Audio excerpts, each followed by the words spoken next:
Hi friends, இது வந்து சூப்பரான வீடியோ. ஸ்கிப் பண்ணாமல் பாருங்கள். எதுக்காக சொல்கிறேன்னா, குழந்தைங்கலேருந்து பெரியவங்க வரைக்கும் ஃபேவரட்டான டிஷ். அதுவும் இந்த சம்மர் சீசனுக்கு வீட்டிலையே செய்கிறது தான்.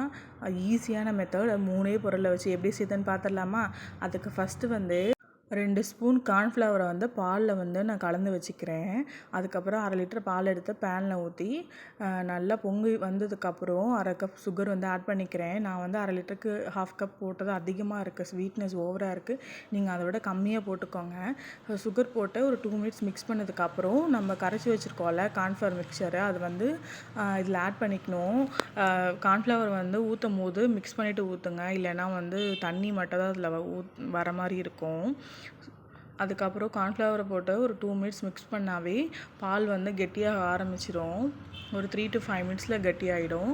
அப்போது கரண்டியில் வந்து அந்த பால் இப்போ நம்ம எடுத்து காமிக்கும் போது அந்த பால் வந்து அதில் ஒட்டியிருக்க மாதிரி இருக்குல்ல, ஸோ அதுதான் கொஞ்சம் கட்டியானதுக்காக அதோட கன்சிஸ்டன்சி. அதுக்கப்புறம் ஆஃப் பண்ணிவிட்டு நல்லா வந்து ரூம் டெம்பரேச்சரில் வச்சிடணும். நல்லா வந்து ஆறிடணும். ஆறினதுக்கப்புறம் தான் வந்து நம்மள்ட்ட என்ன கண்டெய்னர் வந்து டப்பர்வேரோ இல்லை வந்து ஸ்டீல் பாக்ஸில் எதில் வேணாலும் நீங்கள் வந்து ஸ்டோர் பண்ணி ஃப்ரீசரில் 2 hours or 3 hours வந்து வச்சிடலாம். நான் வந்து 2 hours தான் வச்சுட்டு இன்னும் கொஞ்சம் கட்டியாக இருக்கும்ல, ஸோ அதுக்கப்புறம் வந்து மிக்சியில் போட்டு நல்லா அரைச்சிடணும். அப்போ அரைக்கும் போது தான் வந்து கடையில் சாப்பிட்ற ஐஸ்கிரீம் எவ்வளோ சாஃப்டாக இருக்குது, ஸோ அது மாதிரி வந்து நமக்கு இப்போது கிடைக்கும். நல்லா அரைச்சதுக்கப்புறம் மறுபடியும் நம்ம எந்த பாக்ஸில் வச்சுருந்தோமோ அதில் போட்டு அதில் ஊற்றி வச்சிடணும்.